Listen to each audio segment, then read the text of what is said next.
I got thinking, I'm gonna go ahead and do some of this upgrades to the 400. The only thing I'm gonna be able to do is put the bark box on and the air filter, because I ordered just a regular. I'm not gonna run the long, like green weenie filter. I'm gonna run the actual short green weenie or whatever that's got the flange on it. But when I ordered my 500 kit, I ordered the 462 dogs for the 500, because the 500 dogs are rather large. You lose a little bar length, and of course the clutch cover interchanges the 400 and the 462 and the 500i clutch cover interchanges. So, and I got the suspension kit for both of them. Just the only thing with the suspension kit,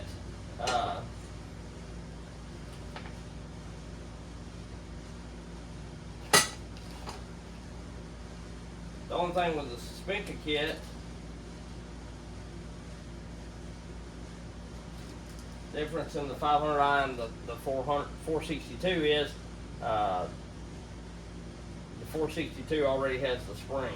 But here, this little bolt right above the dog bolt,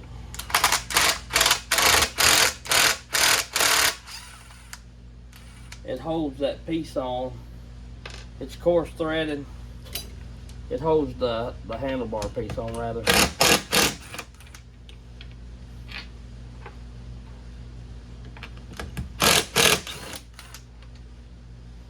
Right, so fairly certain it does. Problem, we'll see. Drag it right, and you got to be careful. But if you can kick that back and get that out of there first.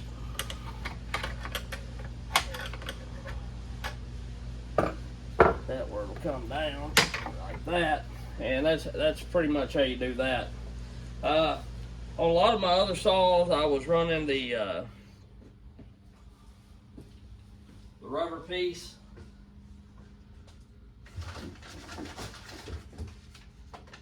And really the suspension kit is only just a thicker one of these foam pieces. You see the difference. And these two side-to-side stops for the 462. Now on the 500i, it's a little more expensive, but you get this 661 spring here, see? But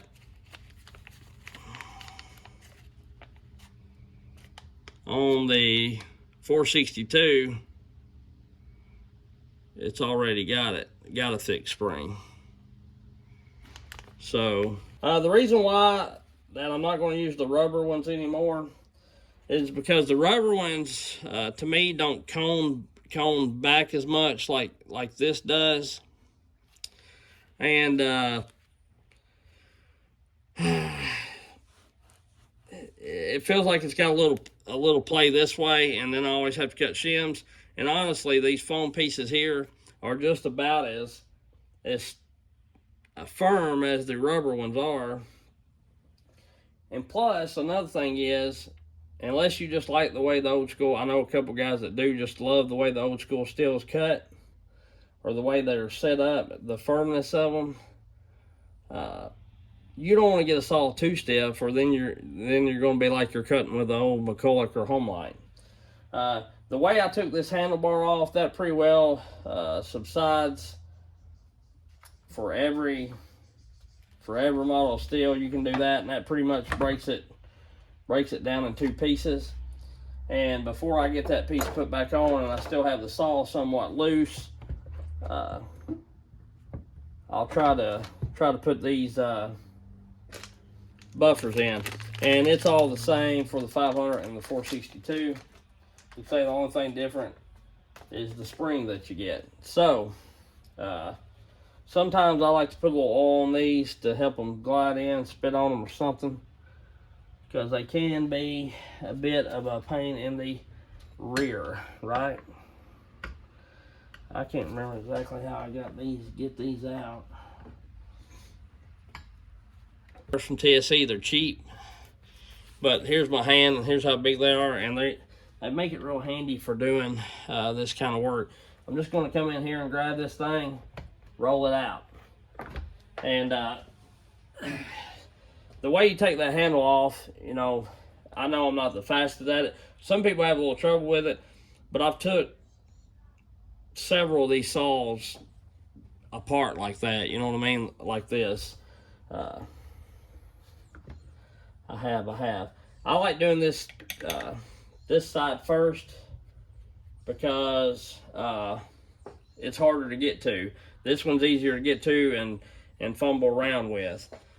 Right, so I'm gonna get this WD and 40 and not try to get it everywhere, but just work a little bit, and it'll eventually dry, and you ain't got to worry about it coming off because it's so tight when you do these, or fairly tight, then it keeps pressure on it pretty much all the time. So, you know, driving me nuts. I hate working cramp. I keep on adding crap to them, you know, and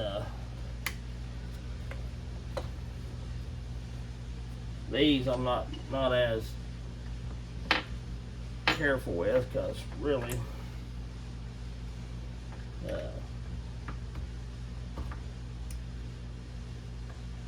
I'm never going to use them again. And from time to time, you know, there has been different like occasions that I've thought that I have put them in other stuff. I did put one in the 500i up front that I showed that time to kind of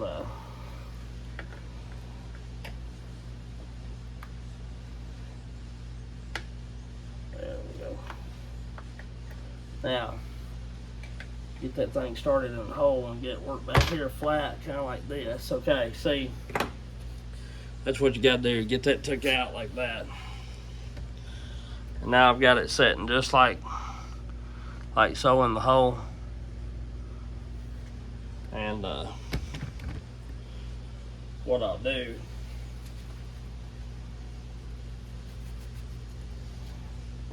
I'll push, and then I'll get a little screwdriver and try to feed it in there the best that I can on the side and the bottom. The side that's hardest first. I always try to do the hardest side first, no matter what I'm doing. And there it goes, see. I didn't have to feed much. And then I'll give it a little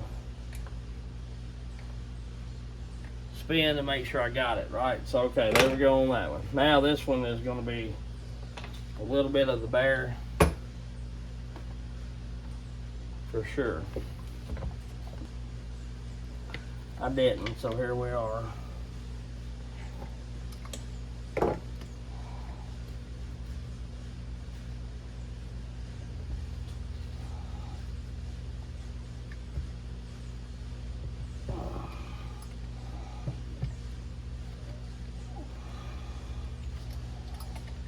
Now we got this thing worked back up on the saw. I'll slide it just ever so slightly and give her a firm press, right? And then we'll get this damn handlebar back in the groove.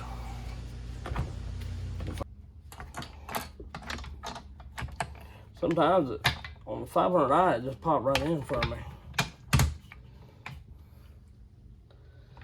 I'm getting fairly close there now.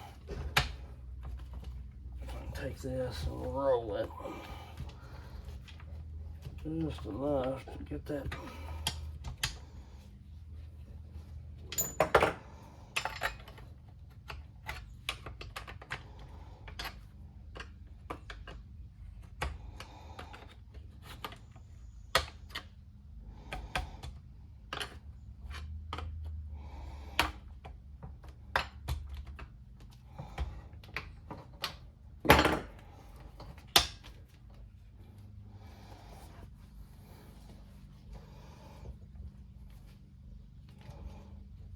We're not far off. A little bit, but not far. There we go. All right. Fuck me, that was a bitch. Now I gotta check and see if my little triangle piece is there. Yeah, it is. Okay. I like getting it started. If it's lined up, I don't tighten nothing all the way till I get everything set, but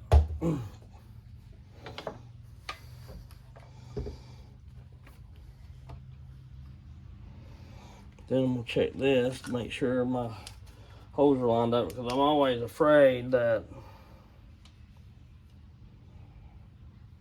nothing's good. Nothing's good. I'm always afraid if not, then you're going to end up stripping something, right?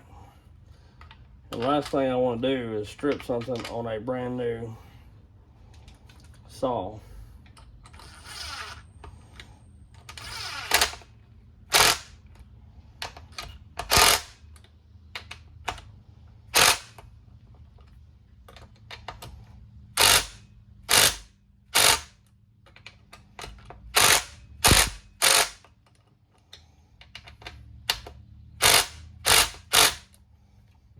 Okay.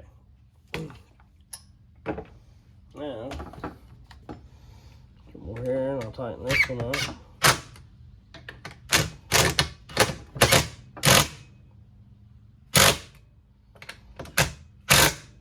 I want to give it a bump. I don't try to over tighten it, because I don't want to be coming through trying to drive that thing through the fuel tank, you know what I'm saying? Which these are probably set up just, yeah, hell of a lot better than the Farmer Techs are, and they probably don't have too long of screws. But I've had that issue before with Farmer Tech saws, so. And plus, I'm not cranking stuff down because Pat's going to be Cajun. He's going to be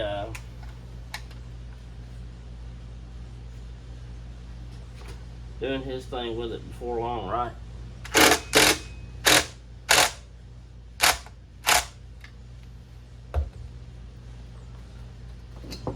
I'll hand check this, right? Yeah, it's still got to go a little more. Now she's tight. Let's get it, dude. That's tight.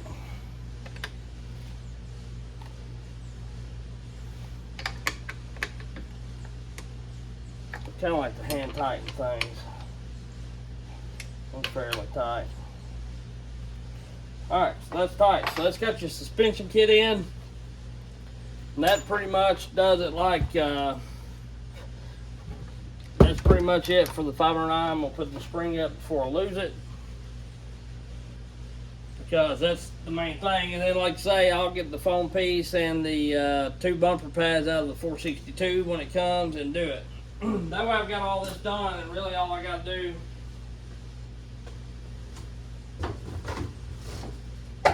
I'll just put them right back in the box that I'm storing that stuff in.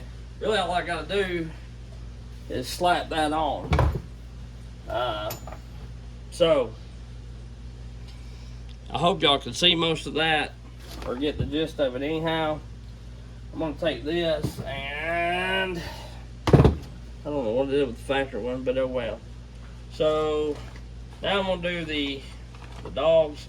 I always start with the inner dog first, just because it takes a little more on the clutch cover side. And I save these bags just in case I ever need them. I ain't really ever needed one yet, but you know, never know when you're going to start needing them. And these are really simple for the most part. If you can find all your crap that you need, they're not, you know, not terrible.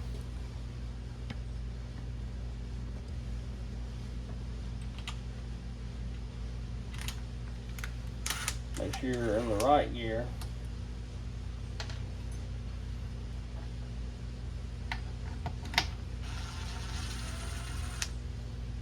And I don't ever re-Loctite these. I ain't had a problem with one falling off yet, but you never know. I did find some Loctite today that was pretty cool. It's a stick, like a glue stick. It's no drip, no mess. You know, it gives you time to. I like to hand start my bolts. Get that bottom one in where it'll hold it. And I put this top one in. And I'm using this little 12-volt impact, and I always leave it set on 2. That way, I don't want to strip anything out, rather. On here, and I snug it.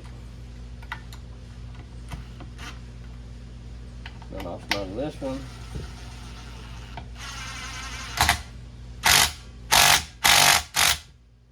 Because once you get on 2, I've never stripped a bolt out with this on 2 that I know of. The cheap, I'll take my ratchet and tighten up the nut some. And do that, because the deal is the screw head will run out and tighten up before, and the nut still's got a little play, so you know, it is what it is. Alright, so that's got that dog on. Then you get this clutch cover, and that's why I ordered the kit, because the nuts, that's why I ordered more of these, the dawg hardware, because these are hex head or whatever they are, and they fit in this clutch cover where they won't turn once you get your dawg on. And they go, the nuts on the outside of it, of course. Typically what I do is get them set in there, and then I hold my 2 fingers behind it like this, where I can put my dawg on there, and no matter which way you turn it, the dawg go, or the hole goes to the bottom, so you can put your chain catch on, and you hold them like that, and it'll be in a bit of a bind. It's easier if you ain't got gloves on. Some things are better with no gloves. These little nuts, they are.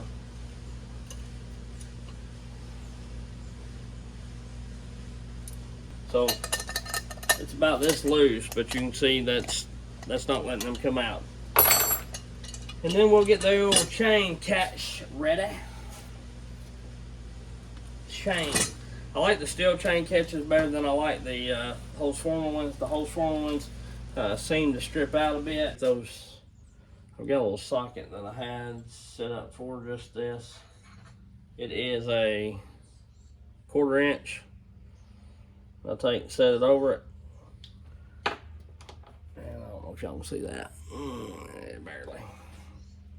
I'll slide back and come over here. Don't you roll off there, you sucker. Sucker. Get that started somewhat square. This won't get it on there all the way, but it'll get you started. Hit that off center. That may be why the hose form on the break.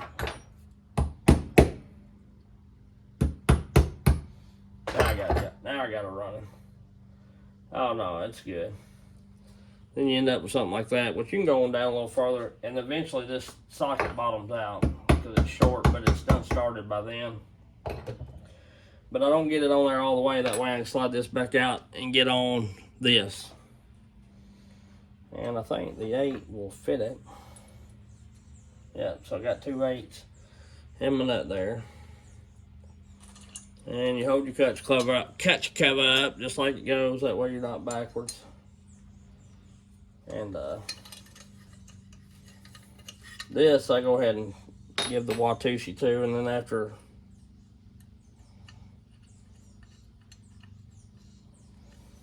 I get it on there, I'll flip it over. Get my 8mm on this side, holding. And typically I got a socket in my impact, and I just zip her on there. But today we're going old school for sure. And sometimes it's good to go old school because, you know, every once in a while on little things like this, that impact, you can get going on it and it kind of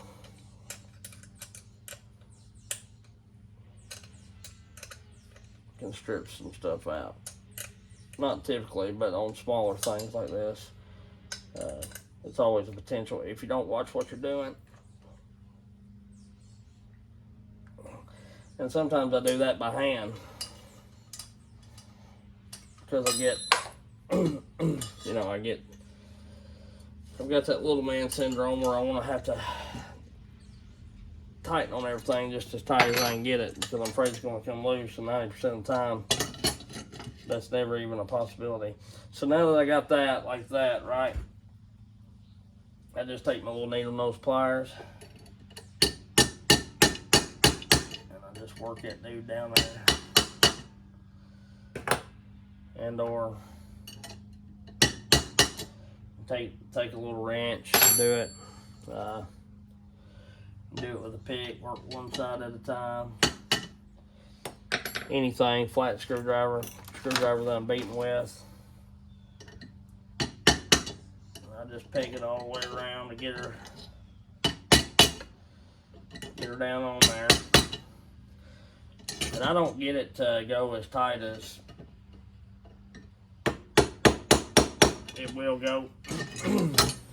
I leave just a little bit of rolling slack in it. If I had one that had the whole formula on there,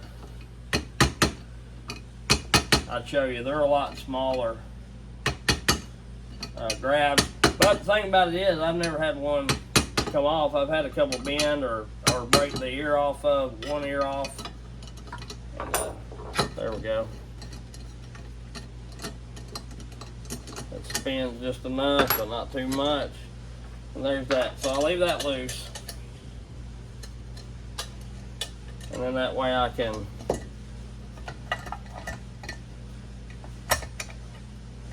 put the clutch cover on there.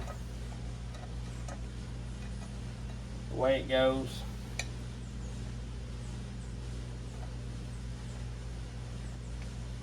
That's the thing about these captive bar nuts. You gotta, to me, it feels like you gotta work them in. Where's my ratchet and wrench at? Yeah, boy. There it is. I like this ratchet wrench because this one right here on STIHL is kind of, it ain't terrible to get to, but it is kind of tough with your fingers, the way the handlebar's set up and everything.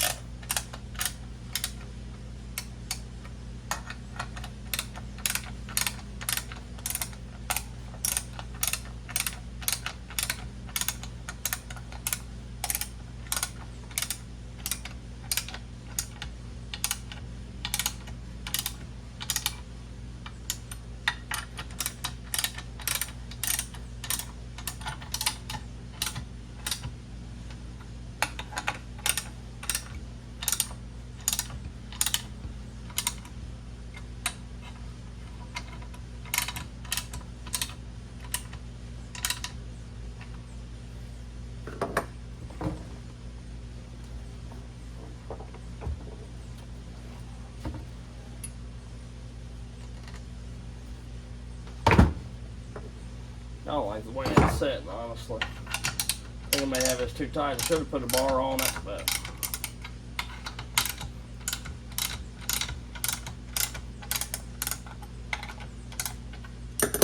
didn't, so there you go.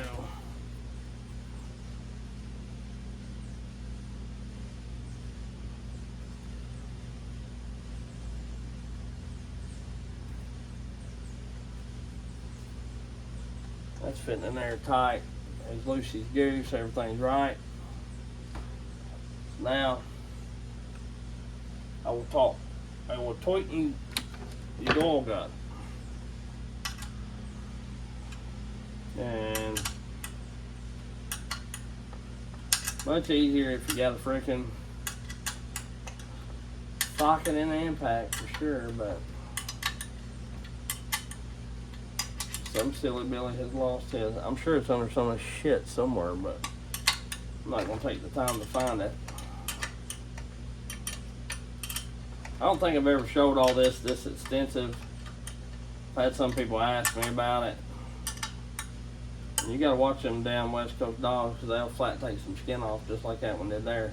Them jokers are sharp, boy. They're sharp.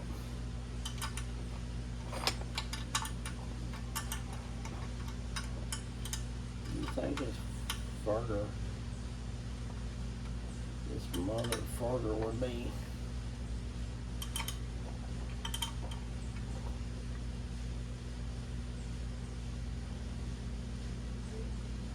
Getting right? That is. I don't think they're spinning in there. No, they're tight. Just gotta get them latched on there.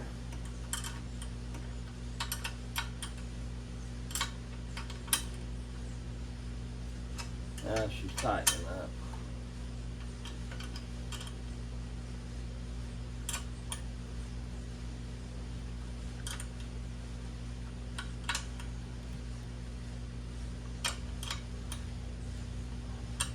I may still end up drilling them. I drill them sometimes because they're just easier to get on.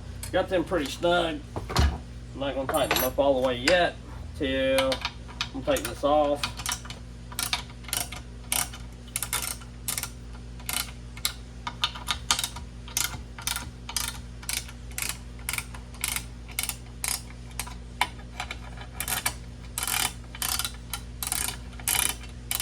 These captive bar nuts, typically I don't use them. They feel funny to me because if you go in different, I know it ain't stripping the screw out or nothing, but it feels like it feels funny on the clutch cover in a way. You know, it comes in at a different angle, so it puts this in a little bit of a bind right here, I think, and it makes it feel like you could possibly be stripping them. But you know, I've had captive nuts on several things, and it's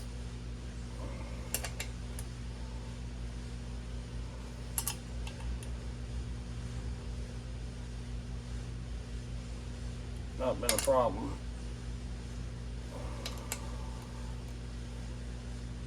To her. So I've got them tight, got this tight, that's right. Tight's right. Now all we gotta do is put the bar pads in. The whole form of bar pads do not do as well as these still are the ones that come with the West Coast cover, and there's only one way to put them in. It's got like a thermometer look. I hand push them pretty far, then I give them a little tappy.